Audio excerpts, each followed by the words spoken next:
First thing I noticed was I hit 270-degree oil temp. 270? Yeah, and I don't really know. I'm only going off of what you said. You said, like, that's kind of the limit, 280. You shouldn't press past that because you're damaging the oil. Okay. I don't know, right? I need to do more research. Honest, I've seen 290 today. But I know after seeing 290, I need to do an oil change. It's my first session. Why press the car? The car got there pretty fast. It's a hot day, 3 laps. And then I was just really unhappy with the car, man. Like, obviously, it's on the springs, and I know, like, hey, this isn't the final setup. But I don't think a lot of people on YouTube talk about the fact that you have to do way too much to a GTI to get it track ready. Like, it's not fun. I have to wait on all the inputs, and people are like, oh, you gotta upgrade all these things. Well, that's the point. If you upgrade all these things, then it's not meant to do it. So I'm really unhappy by the fact that I've now come to, like, really realize this. Hopefully the Öhlins solve that problem, and, like, some better tires solve that problem. These tires are good, but... Did you feel like you reached the limit of absolutely. The tires? I feel like the Sport Contact 7s they can handle track work, but they quickly get overwhelmed. And I don't think it's designed to be on the power wheels of the car. I think on the rear, we would probably like them because they allow natural slip just because there's less grip, you know, and it makes the car more playful and to rotate. And then, of course, when driving in the rain like that, at least one of your set of tires won't go just hydroplaning. But modern front-wheel drive cars, a lot of people say you don't need to run a reverse stagger setup, but I don't feel that way at all. I feel like I'm waiting on the front end all the time. I feel like there were times where, like, I was understeering. I know the car has more, but I can't extract it because I'm not able to get it to the ground. I think people don't want to admit that, and they go, oh, it's good enough. And I'm part of that party too. I was like, why do I need, like, crazy stuff? Let me get the Sport Contact 7s. I think people want to believe that their car is capable without objectively witnessing and admitting the shortfalls of their car. On a front-wheel drive car, obviously the front gets all the stress, so you wouldn't want an NPC tire on your car. Not that Sport Contact 7s are NPC tires. Like, not NPC. I would say, actually, the tires were the smallest gripe. I'm not even griping about my tires, actually. Your observation is true, but that's not even at the top of my issue list. It's at the bottom. The tires are the least issue of mine. Like, even though I raced the limit, they were predictable and they weren't scary. They still did their job. I never even let them fall off because I cooled down after 3 laps. 3 laps, hanging on is pretty good.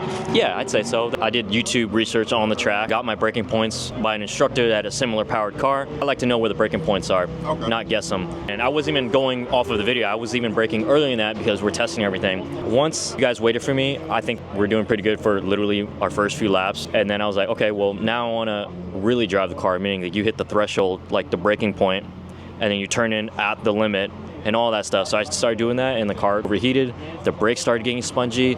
The suspension feels so soft. If I'm at the limit where I'm like, man, things could actually go wrong here. Typical front-wheel drive thing with these tires. You're coming around the sharpest, slowest corner of the track. Yeah. It's gonna understeer on power, and no matter how little power you give it, the way it's tuned, it's gonna go peak boost at the early point. I enjoyed the fact that I was with you guys, but I didn't enjoy that I wasn't excited. I'm driving like a performance bus. Right, I'm not driving a nice motorcycle. I don't feel like I'm in a race car. When I'm on a bike or another sports car like yours, I feel like I'm in a race car. Not literally. The car is capable enough. Nobody's blowing by me, but it's gonna take more work. It's gonna change the tires. We're gonna change the suspension to Öhlins and da-da-da. And, like, who knows what else is gonna come next. So that's why I fell back. I needed to cool down. Obviously, the car felt better for a little bit, but it gets too hot too fast. At the end of the day, it's important to understand what the use case is for the tool and use the right tool for the job. I'm not building my car for this. It's no surprise that it's getting up to 280 degrees. I'm not building it for this. It never was supposed to be for this. Expectation management. I already knew my car had cooling issues. That's not the issue I'm trying to correct here. I'm trying to make sure the front end and the suspension is doing what it's supposed to do, which that front end doing what it needs to do, that matters on the regular road, that matters on the Nürburgring, that matters on a mountain pass. So I just see this as a test and tune for me. And I'm just driving within the limits of my car and what its capabilities are at this present moment in time and learning limits in a safe environment. Brakes are long? Or a 240 tread wear tire? Yes, man. When I get on the brakes, they feel like this. Ooh, I'm like, what? And then they hit. Right, but on the street they're like tight, and when you tap them, like, you're not standing on them, they like grab and bite. You witness that, right? But here the space is so big, you perceive it differently because the track's so long and big.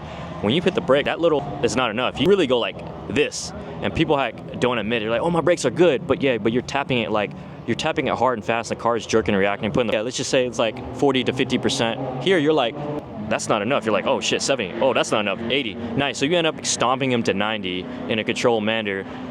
And then at that point, that's when you feel how weak they are. I read this so many times on all the forums. All you need is a set of pads with the Golf 7 Performance Pack brakes, which are the same brakes as a base GTI Mark 8. Oh, set of pads, set of discs. I was like, man, I like that ideology. I like that ethos because I follow that on the other cars, but they're not track ready. Not that I want a race car. I just want a car that can just go. What's wrong with the GTI brakes? No one talks about this.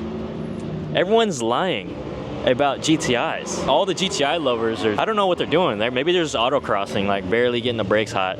Yeah, man, cars suck, dude. I really like the point you're making about like people not bringing up the shortcomings of vehicles and stuff like on mainstream media, because it's one thing to build your car, and then what you're saying about the GTI is sure it has a high, medium, high ceiling, but you have to work so hard to get it there, and then you're not even at your limit, and it's like falling off hard, and you've already done a significant amount. You haven't done nothing to the car, like you've done some things, and none of the combinations are really working for you for some reason. But the M2, I think the M2 is probably the greatest sports car ever made. When it works. So, right, disclaimer, I just blew up my charge pipe. We know that that's an issue. Obviously, I should have replaced it, but I didn't think I needed to because I figured I was more OEM than OEM plus.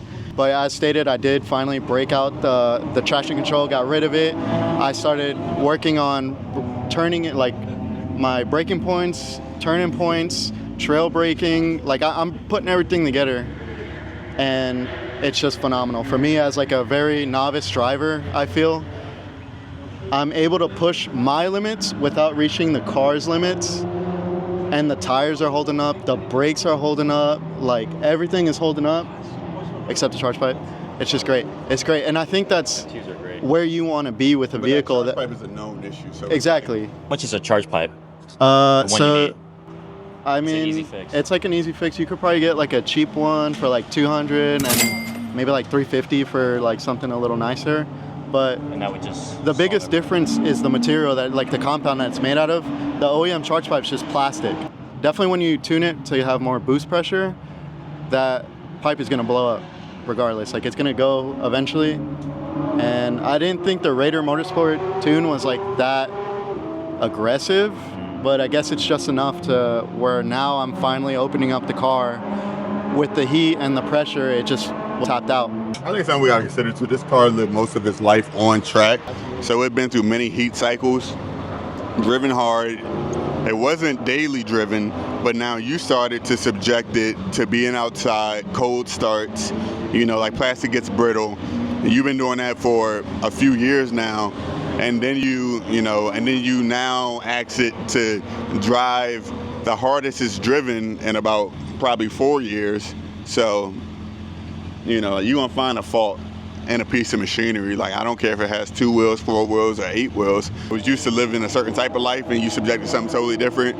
Then you shock it. Of course, something's gonna. And then what? That's a 2015. 2017. Oh, 2017. So that's not a new car anymore. It's just, I think it's the life we live.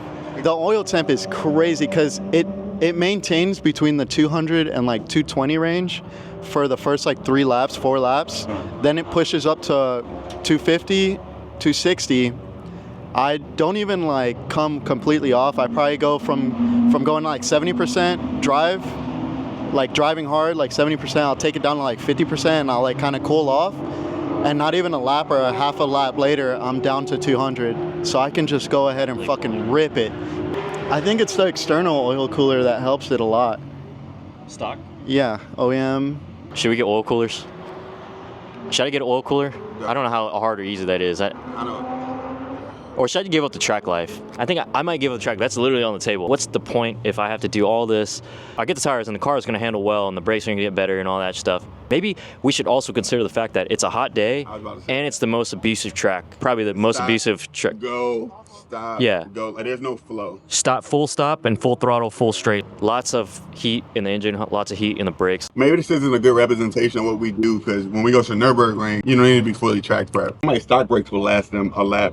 If they're using good technique. On the ring, most we're doing is 2 consecutive laps, But even then, if you're doing 2 laps, your first lap probably wasn't that hard to begin with because you were heating things up. I think the reality might just be that we're just doing 1 lap, 1 to 2 laps. I'm happy with that. Yeah, you know, at a time. I think 1 lap at the ring is super exciting and there's a lot going on. Like you have this experience versus here, you need several laps and you're just going through the steps. Step 1, brake here, turn, trail brake, turn. Yeah, and in the ring, you can also memorize everything. You become a robot, but there's more, I think there's variability there. That takes a lot longer. There's different cars. There's just different. I mean, I think one of the good things about this track is, 1, you can come here, never driven it before, within 2 sessions, have an idea what you're doing, and then start to make changes that you can really see the difference in changing lines and seeing an immediate result. Where, you know, with the ring, you do 1 lap, you get off, you cool, and then you go back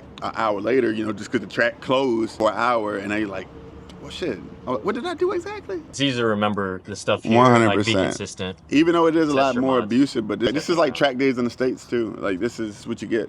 And that's why most people end up building dedicated track cars instead of taking their dailies out, which we just did. I don't want to build the Elantra to the level I built the Civic with, not, you know, where I did an oil cooler, but I'm still battling cooling issues. Then I did custom ducting.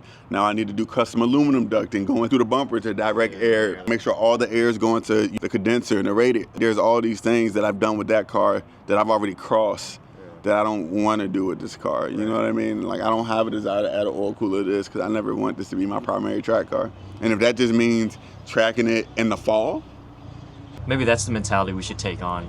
yeah. Let me give you my thoughts on oil cooler. So I put oil coolers on the Miata, Kevin's car. I didn't even know it was there after it was on. The trouble of an oil cooler, like, I don't think it's an intrusive mod like a half roll cage, seats, or, you know, like a 6-puck clutch. Like, why do you think oil coolers are too intrusive? Why would that kind of put you over the edge? Would that turn you off? Because wouldn't your car just be as daleable? My car, that's the issue. There's no good kit on the market for my car. Oh, okay. GTI, I'm sure there's. What if there was, though? Because we're both having oil. A Lotus Award. Or a Mira. Yeah, Mirror. Wow. That looks so Ferrari. Oh my God, that looks so clean. It's so elegant. That looks so Ferrari in person, like. That emerald color too, like. Oh my. I always thought they were Ferrari in person. It's so Yeah. classy. I bet that thing's not overheating on the track. You'd be surprised. It do other It dumb just came shit. off actually. It does other. Be like, hey, what's your oil temperature? What's your brakes like? The idea of chasing you, though, it might not be a realistic reality anymore. It's too far off. So when we chase each other, we want to do it for at least 10 minutes, right? And you think a track day is a place to do it, but then, man, it overheating like in 4 minutes. I'd rather do it on the mountains. Mountains, cold air up there, right? Thin air, so you can still overheat, but. But I feel like you drive less hard there for a less amount of time consecutively. Yeah. I know the tires have their limit, and I was like, yeah, I know their limit. I'm driving this like a road car on the track, not a race car on the track, and tap the brakes, get it turned in on one of those transition turns. Not just let off and like scrub the front tires and overheat them and make it turn. Like, it'll make the turn, but don't last long. Stay tuned for the next episode of the Backroad Cup Series. Someone's gonna win this track day. The winner is the guy who goes home without any damage to their car. Facts. Sorry, lost.